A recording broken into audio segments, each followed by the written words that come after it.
नमस्कार दोस्तों, स्वागत है आपका हमारे चैनल डेली जीके में, जिसमें हम लेकर आते हैं जनरल नॉलेज से मोस्ट इम्पॉर्टेंट क्वेश्चंस।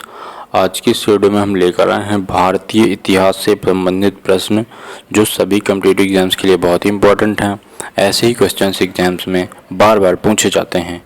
तो चलिए देखते हैं भारतीय इतिहास से संबंधित महत्वपूर्ण प्रश्न। तो सबसे पहला क्वेश्चन है, शिवाजी के संरक्षक एवं राजनीतिक गुरु कौन थे? शिवाजी के संरक्षक और राजनीतिक गुरु थे दादाजी कोंडदेव। दादाजी कोंडदेव। इसके बाद अगला क्वेश्चन है, शिवाजी के शासन में पेशवा किसको कहा जाता था? तो शिवाजी के शासन में प्रधानमंत्री को पेशवा कहा जाता था, पेशवा। इसके बाद अगला क्वेश्चन आ जाता है, शिवाजी के आध्यात्मिक गुरु कौन थे?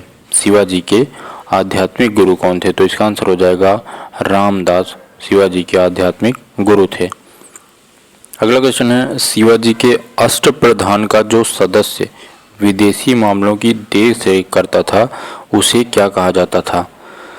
शिवाजी के अष्टप्रधान का जो सदस्य विदेशी मामलों के देखरेख करता था, उसे क्या कहा जाता था? तो इसका आंसर हो जाएगा सुमंत कहा जाता था।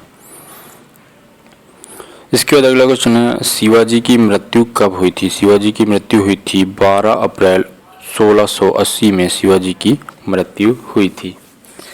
इसके बाद अगला क्वेश्चन है, शिवाजी के राज्य में आय का प्रमुख स्रोत क्या था? आय का प्रमुख स्रोत क्या था? तो इसका आंसर हो जाएगा चौथ और सरदेशमुखी, यानी हर साल वसूल किया जाने वाला कर जो होता था, वो प्रमुख स्रोत आय का होता था। इसके बाद अगला क्वेश्चन है, शिवाजी का राज्याभिषेक कहाँ हुआ था? राज्याभिषेक हुआ था रायगढ़, महाराष्ट्र में शिवाजी का राज्याभिषेक हुआ था। और कब हुआ था शिवाजी का राज्याभिषेक? कब हुआ था? तो 1674 ईस्वी में शिवाजी का राज्याभिषेक हुआ था। और इनका जन्म कहाँ हुआ था? जन्म हुआ था शिवनेर किले में, शिवनेर किले में।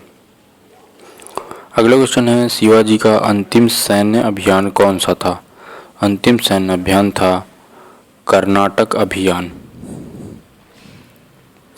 इसके बाद अगला क्वेश्चन है, राष्ट्रकूटों का पतन किसने किया था? राष्ट्रकूटों का पतन किया था तैलप। अगला क्वेश्चन है, राष्ट्रकूट साम्राज्य का संस्थापक कौन था?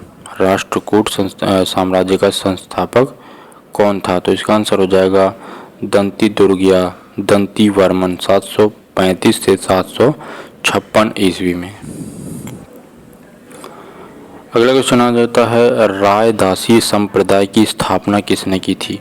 रायदासी संप्रदाय की स्थापना की थी रैदास ने, रविदास या रैदास ने।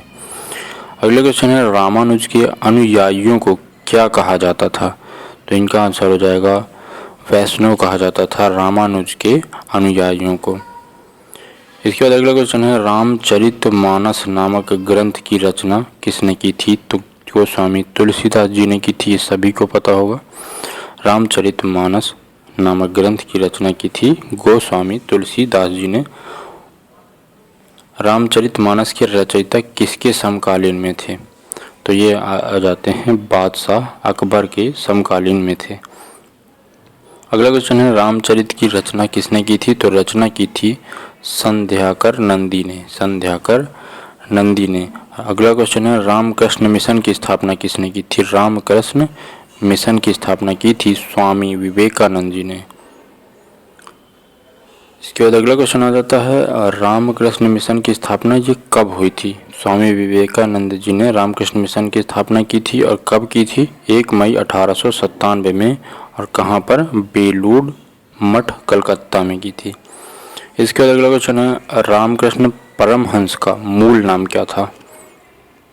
रामकृष्ण परमहंस का मूल नाम क्या था? तो यह आंसर हो जाएगा इसका गदाधर चट्टोपाध्याय। तो ये रामकृष्ण परमहंस का मूल नाम था। तो ये थे महत्वपूर्ण प्रश्न जो सर कॉम्पिटिटिव एग्जाम्स में बार बार पूछे जाते हैं। इसकी पीडीएफ फाइल टेलीग्राम पर मिल जाएगी, तो आप टेलीग्राम से जाकर के पीडीएफ फाइल से रिवाइज भी कर सकते हैं। वहाँ पर आपको सभी पीडीएफ फाइल्स मिल जाएंगी। मिलते हैं इसे नेक्स्ट वीडियो में। जुड़े रहिए हमारे साथ।